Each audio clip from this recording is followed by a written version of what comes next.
Okay, hello everyone. Welcome to week 6. Guys, we're plugging along here. So we have 2 more weeks in December. So next week, actually tonight, Tammy Conacher was supposed to be on, but she is coughing up a storm.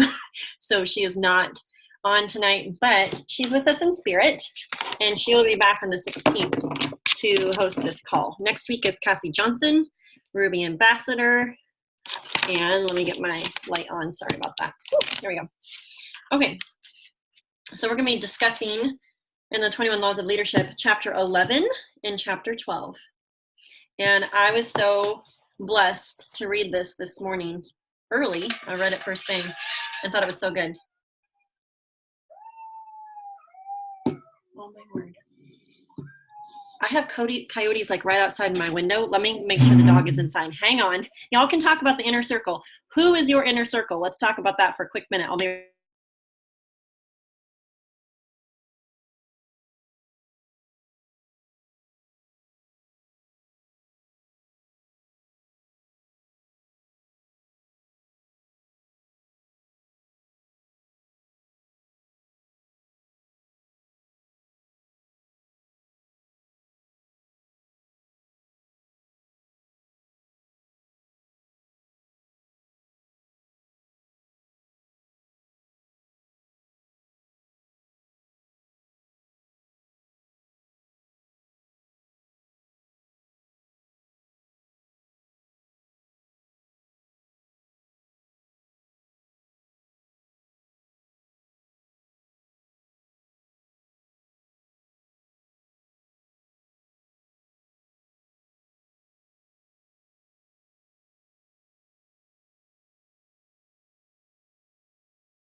okay, sorry about that.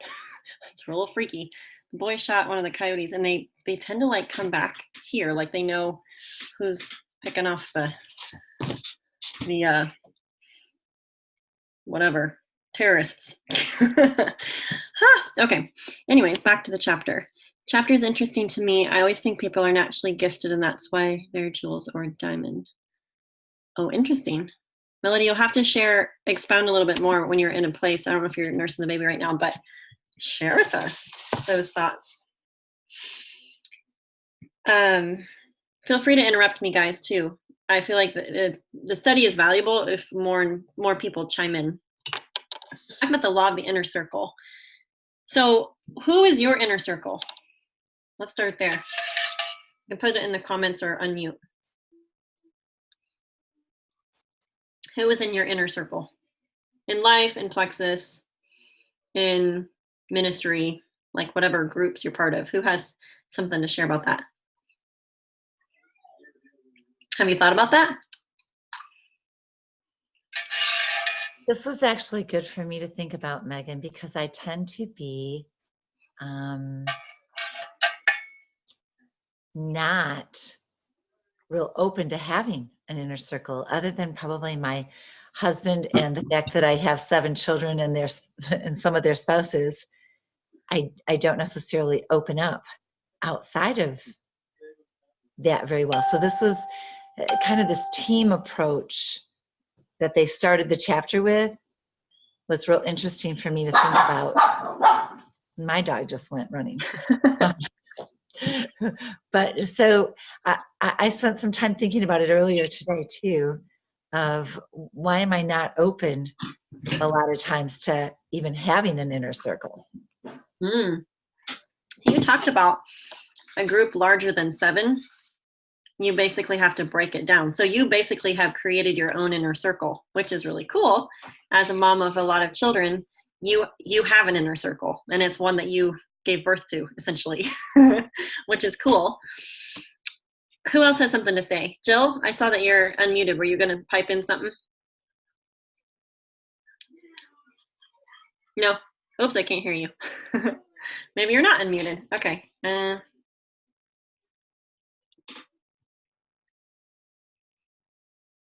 resonate with what Jan was sharing.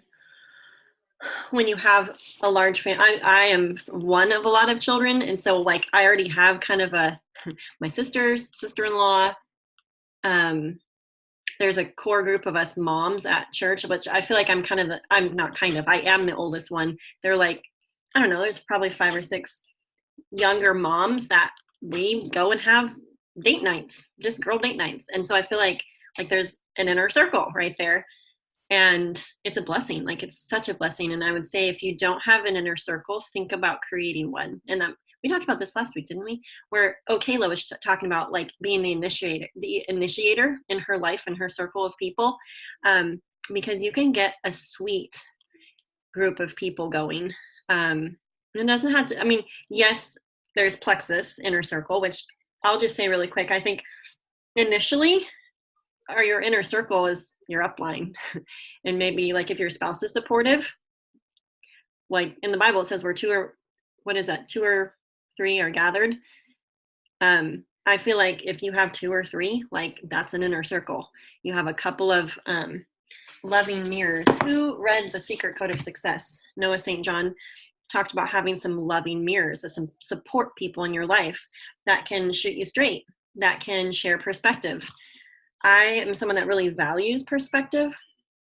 I'm really grateful for Justin because I'm constantly bouncing ideas off of him. Business, ministry, family, plexus. Like, he helps me process things.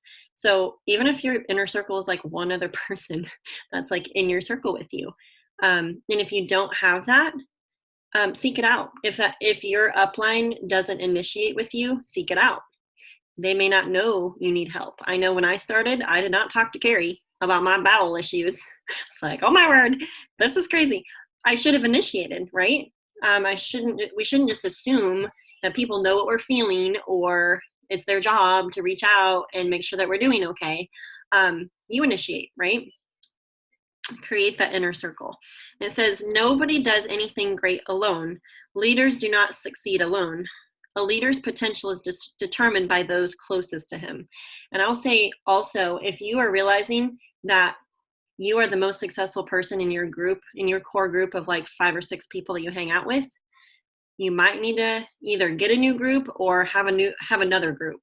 Like, maybe you have your group of moms that you minister to, and or your exercise buddies that you're kind of an accountability partner to help them with their health goals. Like, maybe because you're more fit than the rest of the group or whatever. But then you need to also have a group of people that are going to call you out, that are going to push you, that are going to sharpen you. Talks about in Proverbs, iron sharpens iron, and that you can sharpen each other as friends, and how important it is to not be the best in your group. Find people better than you and glean from them. Ask them questions. And then that makes all the difference. What is in your circle? Like, who is in your circle?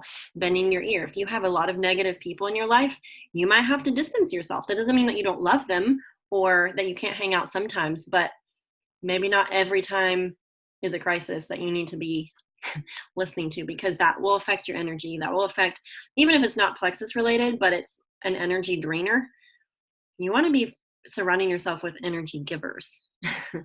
There's a lot of takers that are going to suck you dry if you're not careful.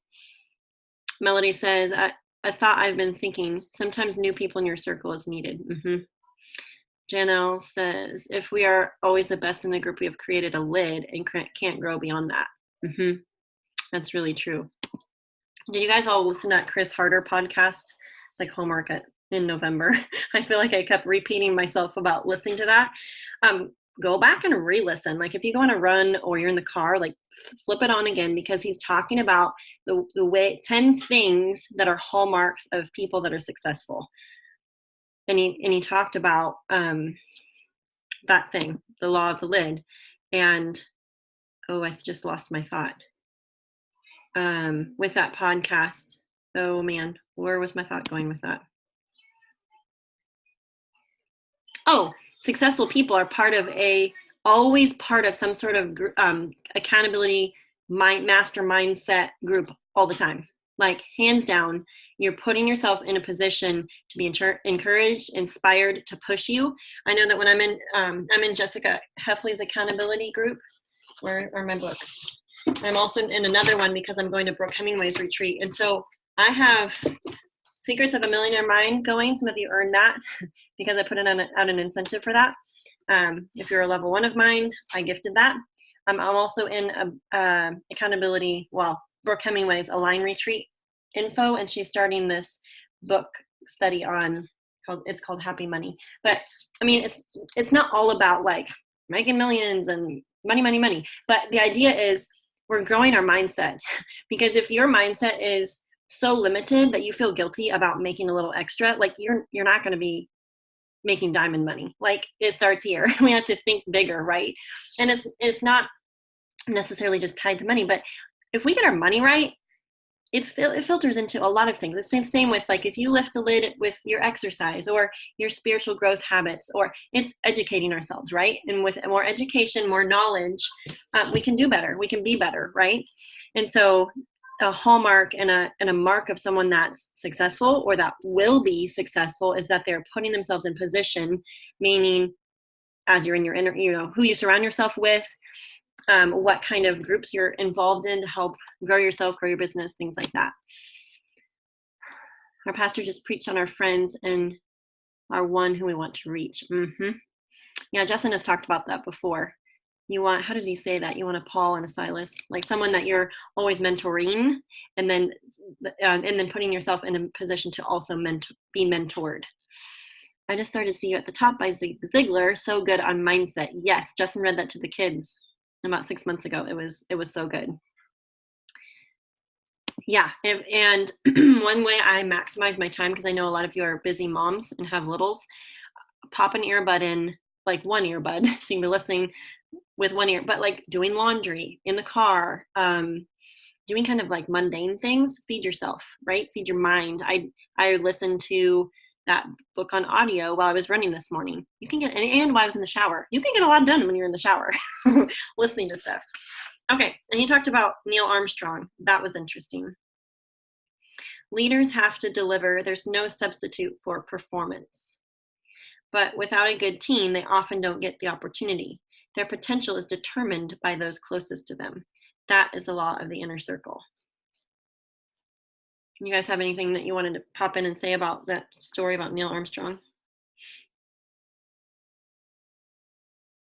I thought it was interesting that when he was in the beginning, he tried to follow his own training regimen and execute his own tactics, and it caused him to lose really badly. So interesting, with the right coaches, how much his potential skyrocketed. And he began to maximize his gift just by 2 people in his inner circle.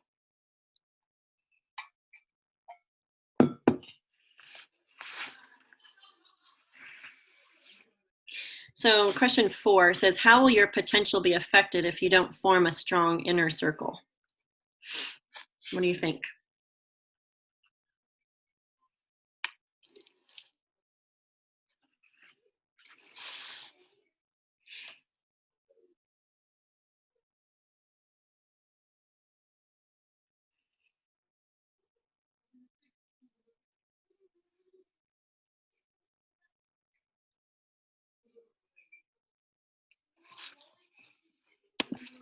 Melanie says, interesting how this reflects our need for humility.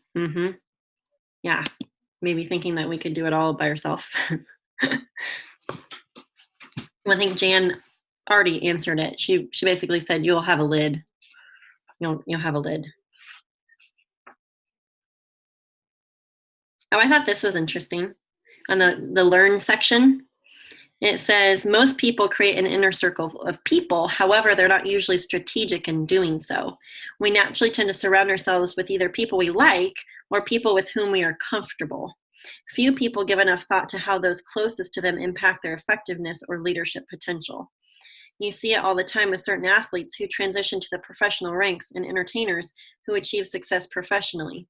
Some self-destruct and never reach their potential, and it can often be attributed to the kind of people they spend their time with. And that goes back to the book of Proverbs. I mean, it's kind of I would say, a spiritual law and a natural law maybe too. So with the law of the inner circle, you must be intentional in your relationship building. That brought me to think back to when I was branding new at Plexus. I wasn't necessarily intentional with who I was recruiting to my team. Does that resonate with anyone? I feel like I was just like so gung-ho. It was like anyone and everyone for the products, that kind of thing, which is great. Like we should be. But at the same time, I think there's like two, like you had to kind of split your mindset a little bit, because yes, we want to help everyone. Yes, we want to get anyone and everyone started on the products, but really to build a successful, sustainable, duplicatable business, you want to recruit the people that you want to surround yourself with, the people that you want to do business with, the people that are better than you. We talked about this last week, how typically if our leadership level is a 7, we're not going to attract, the law of attraction. We're not going to attract leaders better than us. But I will say that you can recruit people better than you, and it will complement you in your deficiencies and weaknesses. And also the fact that you are creating the inner circle, it will help you be better because people on your team, you may be like, whoa, they're a lot more consistent than me. Whoa, they're a lot more productive than me. Wow, they show up every day. Like, I don't know, whatever. So that's something also to consider is as you build a team, you're creating kind of like as a mom, if you have a lot of babies, you created your own inner circle. Same with in Plexus, like recruit the kind of business team that you want to be your inner circle. And it's a little tricky because we're in that, like Bob Heilig says, you're in that realm of uncertainty because yes, you may see the potential in someone, but they may not see it in themselves. They may not see the vision. They may not say yes, or they may not say yes for a while. And so there is that element of who is it going to be? And I will say from looking back on my journey, it's been interesting. Some of the people with a lot of potential and great network that would do great at Plexus did nothing or so far. But that doesn't mean, and then some people that I would never have thought would do Plexus. Angie, I never in a million years, I had no idea. I guess I didn't know her well enough. I didn't know that she had done multiple other network marketing companies. Like I really didn't know. And I was like super embarrassed when she reached out to me, and because her mom was like a safe person. I didn't really know Theta. So I was like, sure, here, try some pink drink. She was one of my first customers. And then Theta told Angie about it. And Angie was like, okay, I'm in, but I'm not running a business because I don't want to, whatever, is it a 1099?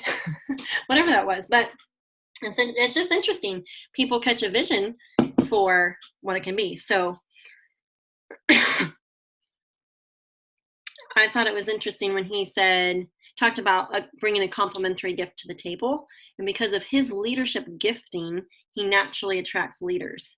And he's highly attracted to leaders. So I feel like when we're learning this stuff, you can't unhear it. You know what I mean? So once we're aware of the fact that we kind of like have a magnetic attraction to ourselves. And so an awareness of like, who are we attracting? What are we attracting? I would say what you fill your mind and your soul with is heavily impacting who you're attracting to your business, to whatever else you're sharing in your life. For me, it would be my faith, like that impacts who we attract, right? So anyways, let's see. Who else has something that they found valuable in this chapter? Oh, the chat's going. Let me see.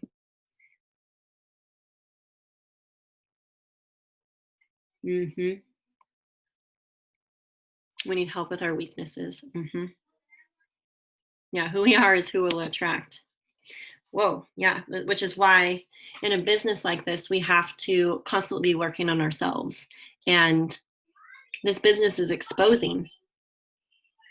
So the fact that we learn things about ourselves that may not be like exciting, but I think the encouraging thing is that we're learning and we're growing. So, and that means we're not staying the same. We're changing, right? We're getting better. Oh, I thought it was interesting. Oh, I loved this part. I meant to put this in one of my threads this morning.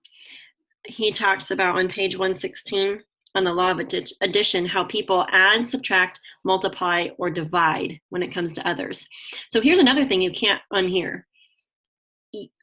Well, I don't know about you guys, and Jan's older than me, Ellen's older than me. Sometimes maybe it's just life experience that you learn things, but I feel like, and maybe it's just an awareness factor. Like since I've started Plexus, like you just like learn about people more, you study people more, you study yourself more, so you can be better at what we do, right?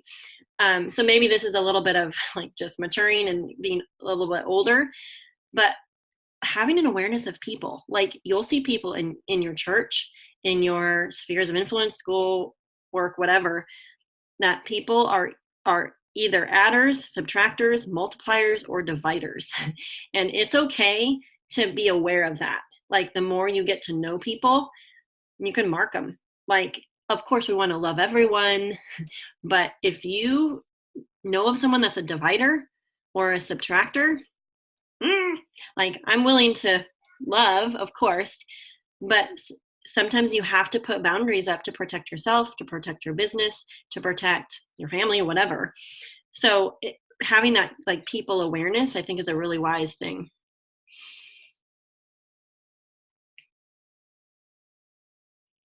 The people in your inner circle must be adders or multipliers. They should have a proven track record as assets to the organization. And I would say when people come into Plexus, who they are is going to become apparent, which anyone can learn to grow. Anyone can increase their influence. Like that's true. But when people come into this business that have continually been adders and multipliers, value adders, pouring into other people over the years, it influences their business like in a positive way because people trust them. They've built relationships and friendships. They poured it, like that has value. Like that is important. And if you haven't really had an awareness to be doing that in your life, start doing it. Like you can start in the simplest basic of ways, like at the checkout line, engage the person that's helping you.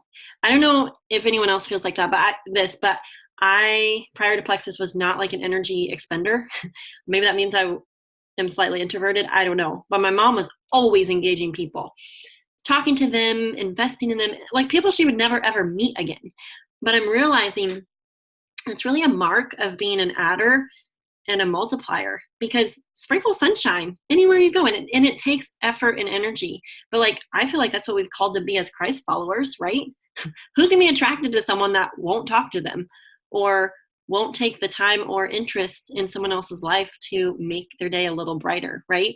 And so one thing that I've noticed about successful people is like you know why they're successful, and it is across industries. When I'm around successful Plexus people, or when I'm around people that are successful in business or politics or whatever industry, I think to myself, and sometimes I say to Justin, like, no wonder they're successful. Like they're adding value and blessing people everywhere they go. Their customer service is impeccable. Our contractor, I see why he has the best business around. He is mellow. Will bend over backwards. But that goes a long way. Like I'm working with salespeople, and I'm like, I'm building a house alongside a good friend of mine who's also building a house. We were both saying, like this place we were going to buy appliances from. She's like, I want to get into the business, but the lady's crabby. And I'm like, business is business. If you can't give me a better deal, or if you can't price match, or you can't bend over, like have even just basic gracious people skills, you're not going to get my business. And so, so anyways, seeing the positive side of customer service or just being a value adder, right? And then the negative, like you start to see people for who they are. And anyways, that was interesting to me. Who else has something to say? Did y'all like that poem? I thought that was so good. I thought it was lovely that John Maxwell gave credit to his mom. Like gave his mom a shout out for the poem she used to recite to me when he was growing up. I'm going to read that to my kids, actually. Maybe have them memorize it. He says, there's two kinds of people on earth.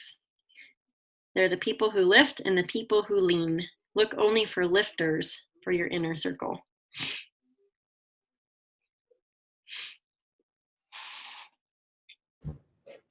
this weekend we went to my parents. We had all Thanksgiving. We had a lot of family time this weekend. And one evening, my mom has been actually really interested in creating a leadership curriculum for teenage boys because she has 4 boys coming up that are getting ready to get old enough to. So she's been investing in different leadership curriculum and stuff, and books that they're listening to on tape together that she's reading aloud. And I was mentioning we were doing this book study, and I was just talking about the leadership that we've been learning about. And she said, well, why don't you go get your book? I want to take that test. And so we ended up all taking the test together. My mom, my sister and her husband, and my brother, and me and my husband. And it is very enlightening, if you have not done this yet, to have your husband take it for you and match your app. Because I found out that, I don't know if anybody else is an Enneagram 3, but I am a 3, and I have, one of the things I've majorly learned about being a 3 for me myself is I'm not very self-aware. Like I have to really dig deep in myself to really interpret my feelings, I guess. Sometimes they're just not even there.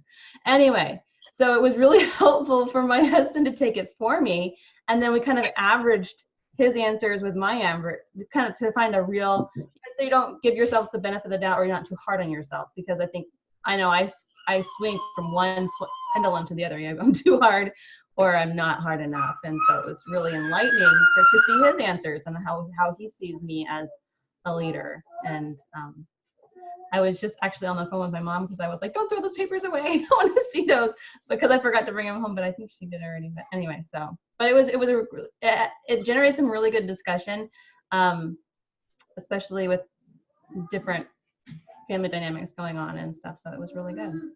That's awesome. I love that you guys talked about that together. So what did your brothers take it too, or are they too young?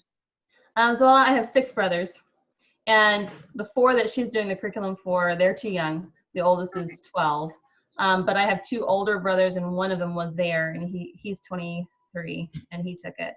So it was, he doesn't have anybody to take it for him. Otherwise, I think, he's one of those, give myself a really generous score type person. But we had generated some good discussion. So that's cool. Well, that's why the inner circle is so good, because you have a loving mirror who's willing to be like, you're like not giving yourself credit because you're actually you're awesome in that area. And then they give you examples and you're like, oh, okay. Like I didn't know how it played out. Or as a performer, Enneagram 3, sometimes we think of ourselves too highly in certain areas. So, yeah.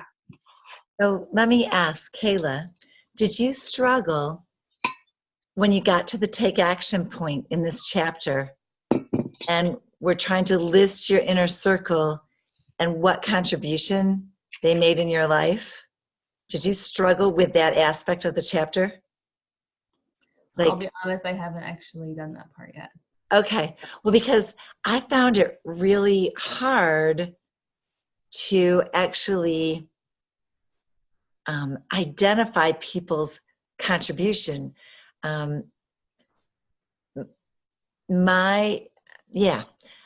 That's difficult for me as the performer type, achiever type, to identify people's contribution, what they bring to the table. So I wondered if Kayla struggled with that too. I don't think that deeply about it. Mm-hmm. Yep, same. So, I mean, just what you said, I'm thinking about who would be in my inner circle and besides being my parents giving me life, I don't think beyond the major things. So that makes a lot of sense. Yeah, I have not done I'm still getting around to doing the write-in homework. I read most of it, but yeah, because I can do that while nursing. The write-in homework's a little bit harder. That's interesting. So, and it might depend on what area of life you're thinking of this in.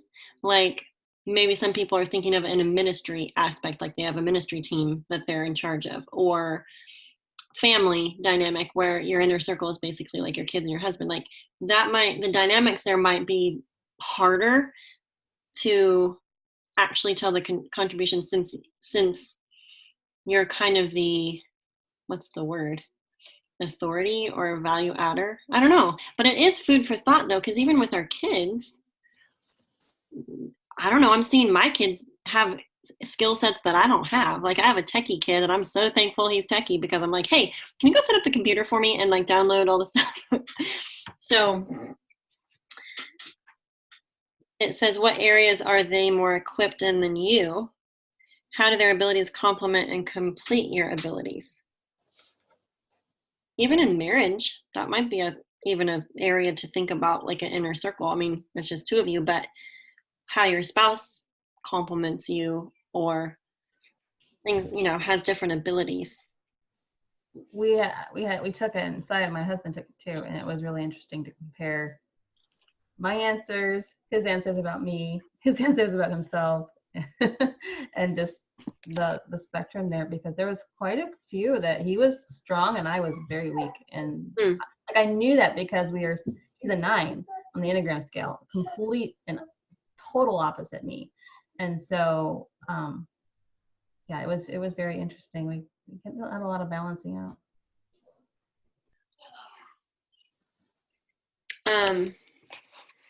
Let's see, Melody. This is fascinating. His questions about how you select your inner circle, very challenging.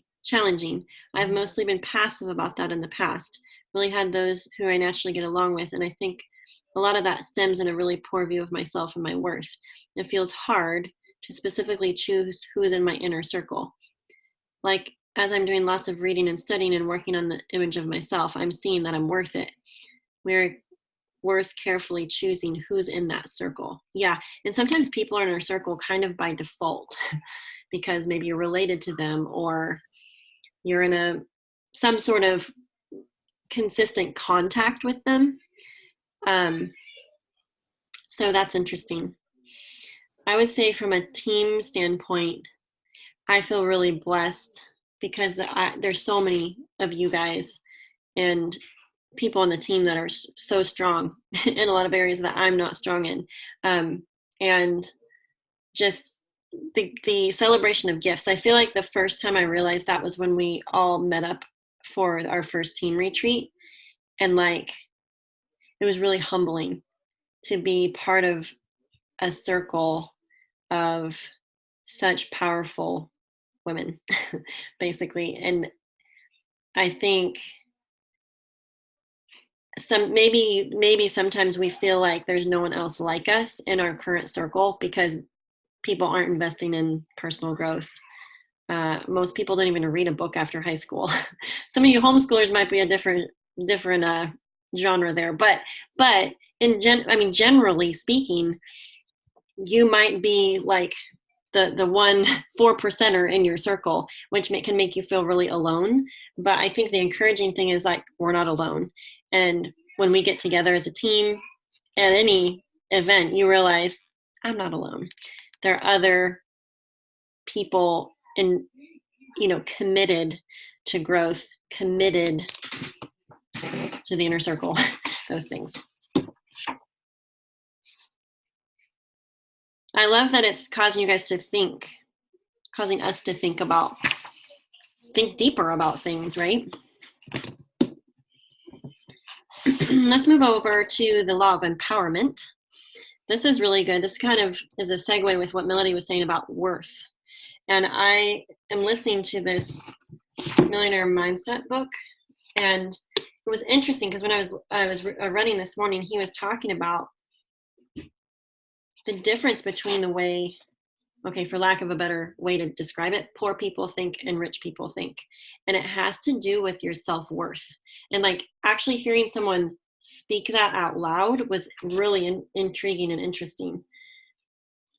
And so a lot of things stem back to our mindset, how we view ourselves, our self-worth. Those things are powerful, and it's your blueprint basically for life. And so it says at the top of the chapter, only secure leaders give power to others. so in terms of that, what made me think of that is like, it goes back to our self-worth. It also goes back to faith also. I remember, I think it was Brooke Hemingway that just spoke out this truth, and it was like, that's true. This business takes faith. It takes seeing things before they actually happen. And I was talking to someone earlier today, and we were just sharing about how some people, when they see, you know, when you first start Plexus, and you're like, there's the people that are like, oh my word, I see the vision for this. And then I think the next thing that happens is that they either think, yes, I can, or they think, no, I can't. And that right there, I think it determines everything. Because if you think you can't, it's like what Henry Ford said, if you think you can't, you won't. Or if you think you can, you will, right? And so in terms of self-worth, identity, blueprint for, for money or for leadership or any of those things, it's super important, because it goes back to when, as a leader, if you are insecure, that's going to translate massively into your team, right?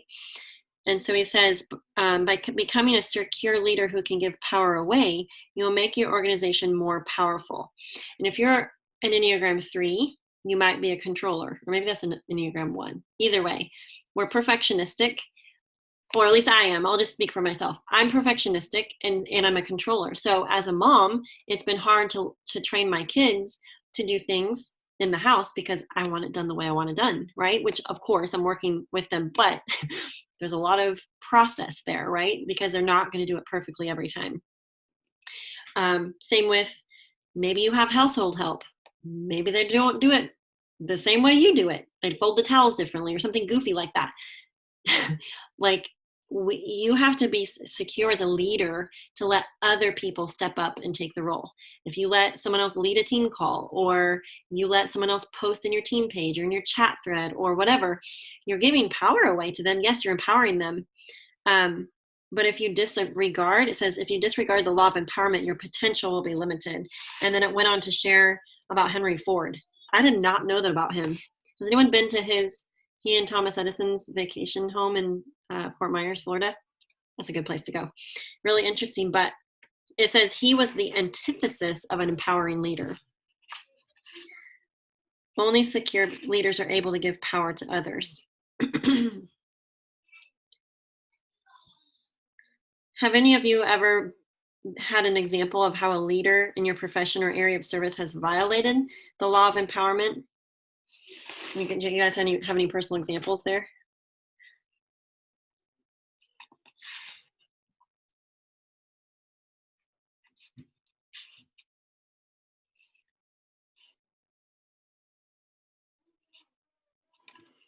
None of you have experiences?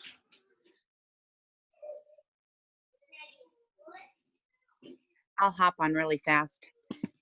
Military was military back in the day when I was in there. Some of our leaders, yes, they wanted to have all that control, Mm-hmm. and I mean, especially, okay, there's officers and there's enlisted. So our officers always like undermined us NCO and like the non-commissioned officers. Does that make sense? Mm-hmm.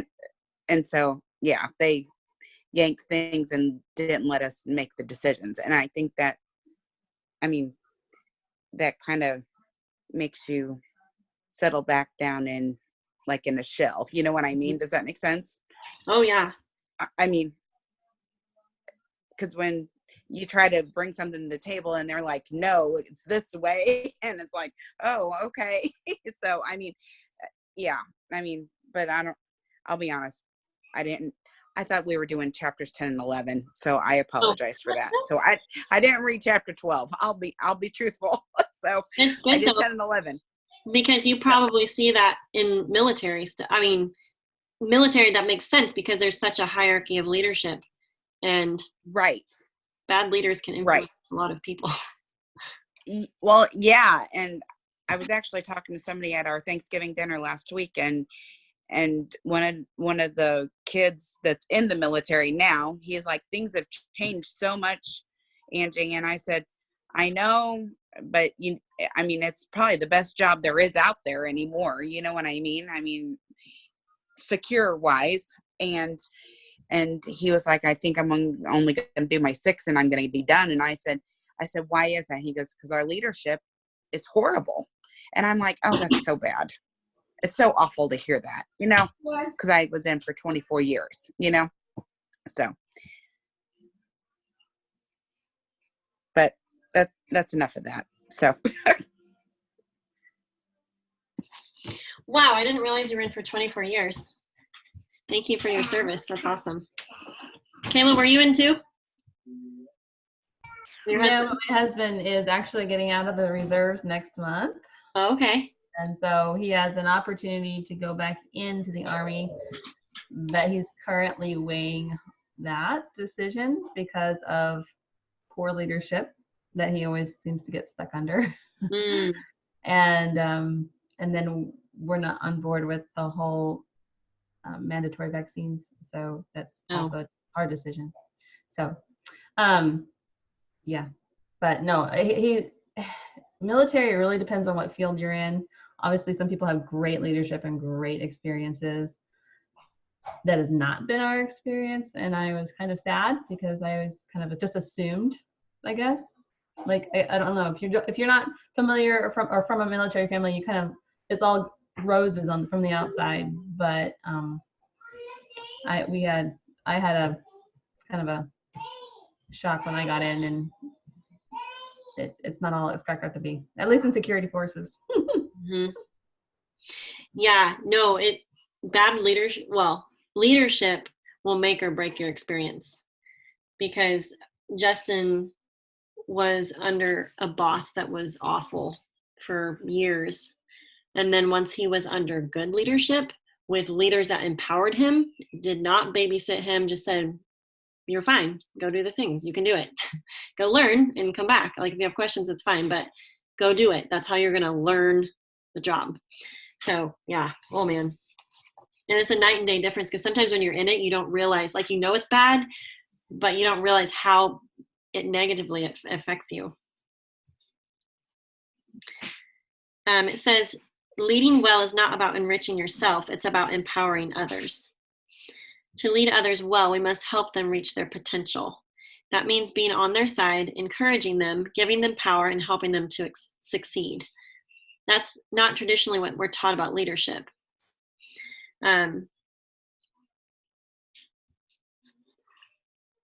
Then he talks about barriers to empowerment, desire for job security. The number one enemy of empowerment is the fear of losing what we have. Weak leaders worry that if they help subordinates, they themselves will become dispensable. But the truth is, if you're able to continually empower others and help them develop so that they can become capable of taking over your job, you'll become so valuable to the organization that you become indispensable. So it's kind of actually a lie, really. And a lot of pride, I would say, too.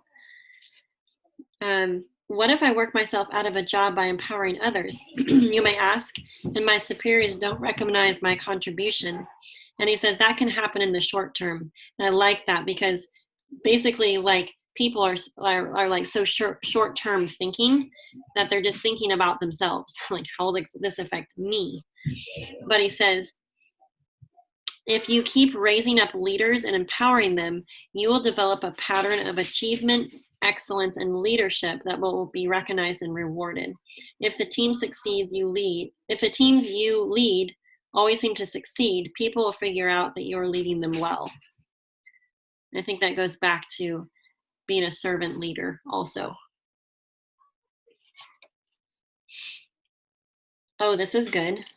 Number 2, barrier to empowerment, resistance to change. Change is the price of progress. Most people don't like change, that's a fact. Yet, one of the most important responsibilities of leaders is to continually improve their organizations. You must train yourself to embrace change, desire it, and make a way for it. Effective leaders are not only willing to change, they become change agents. And I was listening or reading some things that Brooke Hemingway was sharing. And we were just talking about how business changes. Like it's this ever moving thing. So what you did when you started, it may not be the thing that's going to get you to the next spot. I mean, in the sense of business basics, it will, but it's a means to an end. So sometimes those means differ depending on, because in business, everything's always changing. The products, the markets, a lot of different, there's a lot of variables. So we have to be willing to adapt and be forward thinking enough to like Henry Ford. He missed out because he thought his Model T was the pinnacle of success. And then he ended up getting surpassed big time. I thought that was really good. And then number 3, barrier to empowerment is the lack of self-worth. We kind of already talked about that. Self-conscious people are rarely good leaders. They focus on themselves, worrying how they look, what others will think, whether they are liked. They can't give power to others because they feel they have no power themselves. And you cannot give what you don't have. I've heard it said, you cannot impart what you don't possess. The best leaders have a strong sense of self-worth. They believe in themselves, their mission, and their people. Only secure leaders are able to give themselves away. Mark Twain once remarked that great things happen when you don't care who gets the credit. But I believe you can take that a step farther. I believe that the greatest things happen only when you give others the credit. That's really true. If you aspire to be a great leader, you must live by the law of empowerment.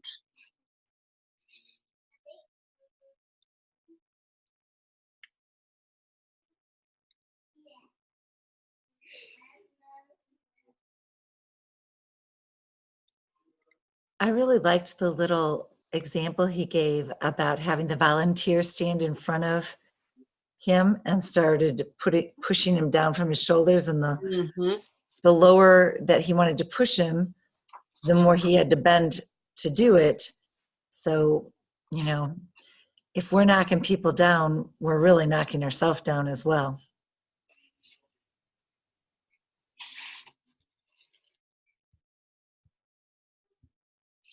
How has a leader empowered you?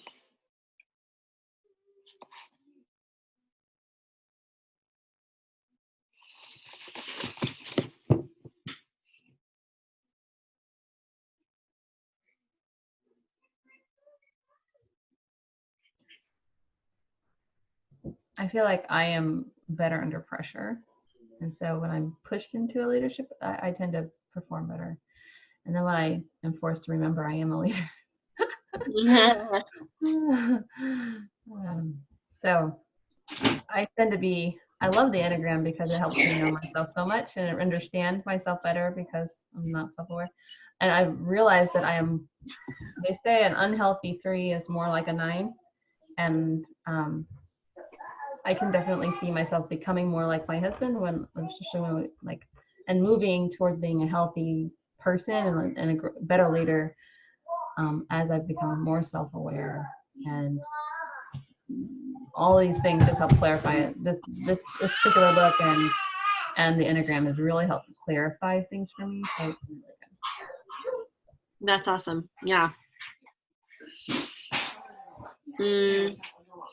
I've had to be intentional about not giving my leadership, but giving other people a chance to be empowered. Sometimes that looks like letting them go find their own answers. I can, if they're like, hey, is such and such on sale? Like, hey, it's in your emails, or hey, it's in the back office, or hey, go search on the team page. It's in there. Sometimes that looks like having other people do training, even like with this study.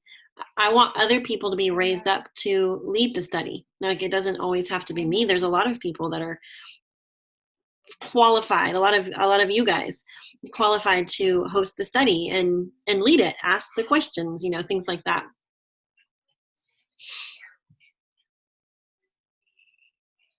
Does anyone else have an example of how a leader has empowered you?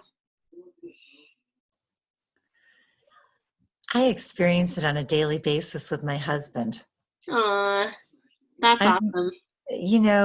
Not only, let's face it, he empowers me because he has trusted me for years and years to raise our children.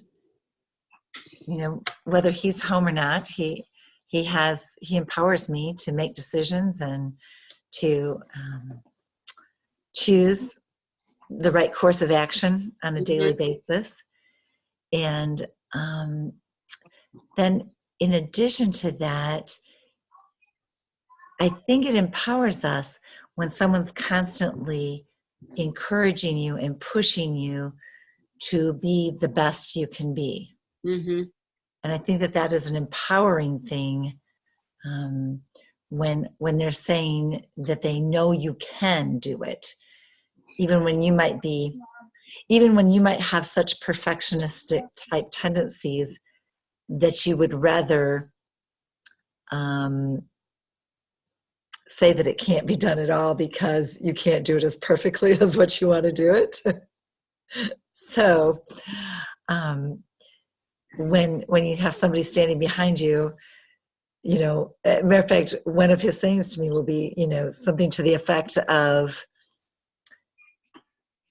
doing something is more important than doing nothing at all. Mm-hmm. Because so many times I would get so worried about not doing it to the level that I want it done that I would back away from even starting. And so I think just having someone like a husband that I have, that's empowering on a daily basis. Mm-hmm. Yeah, I hear you saying like encouragement, verbally affirming what's true. And it goes back to human nature, I think, which because of the fall, our minds need renewed. We tend toward the negative a lot of times, or we tend towards the lacking self-worth more than believing that we do have of worth, right? And yeah, perfectionistic tendencies like Enneagram 3s and probably other Enneagram numbers also, but like where you can get stuck and not do anything because you don't feel like you can do it perfect enough, and that will keep you stuck if you aren't willing to do it a little bit less than perfect and just get it out there, right? How do you guys empower your teammates? Do you guys have any examples of that? Natalie, Melody, who else hasn't shared yet? Vanessa.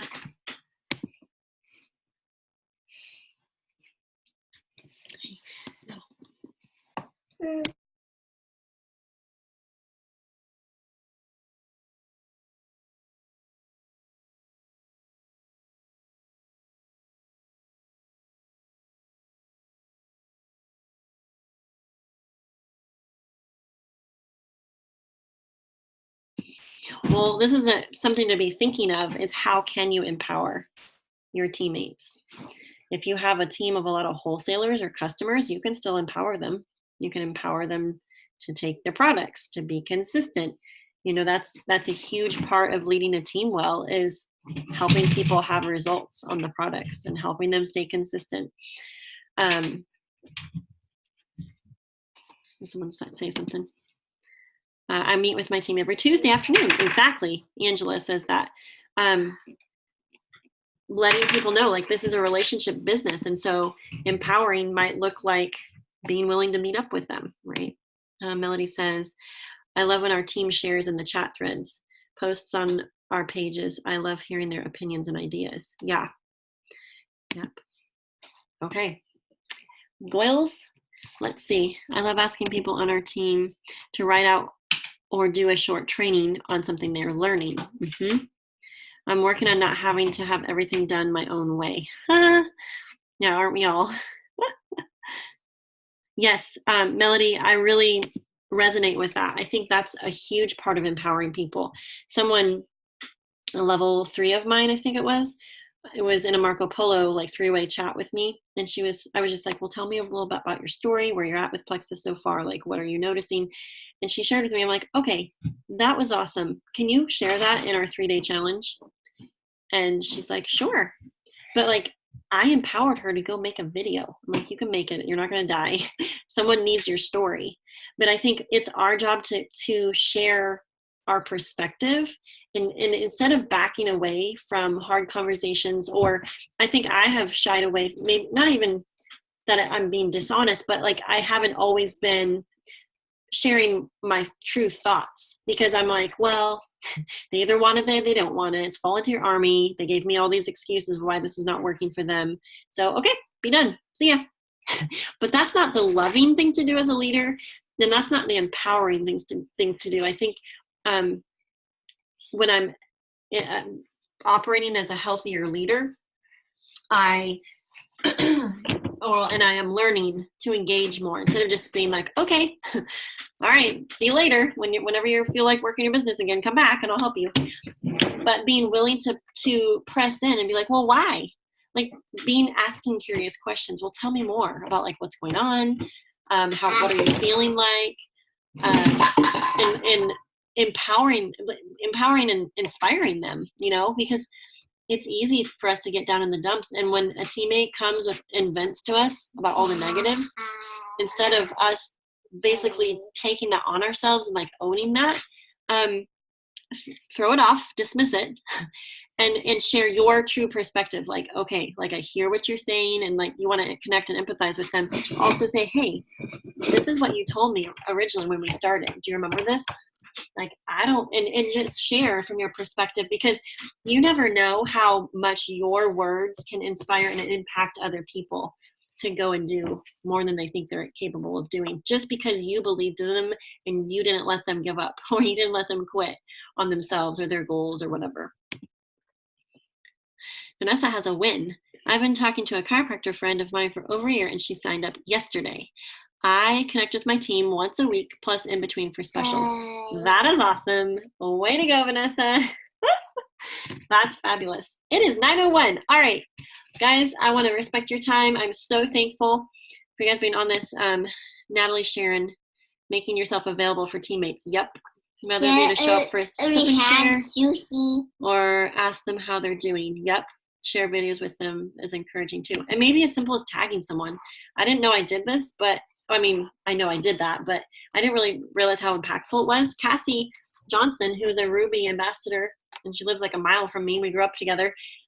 She said in the beginning, like what inspired her to start sharing was because I tagged her and stuff on the team page. So you never know how like a simple tag can be the inspiring little nugget that sparks something for someone. So, okay, guys, thank you for popping on. I hope you have a wonderful night. Woohoo for December. It's awesome. Those codes are valid till tomorrow night. There's Cyber Monday specials. Be pumping up the Joyum and the collagen. I just had some more collagen in my chaga tea. I think I'm noticing my nails growing. Are y'all noticing this too? I'm pumped. Whoa, Jan. That is awesome.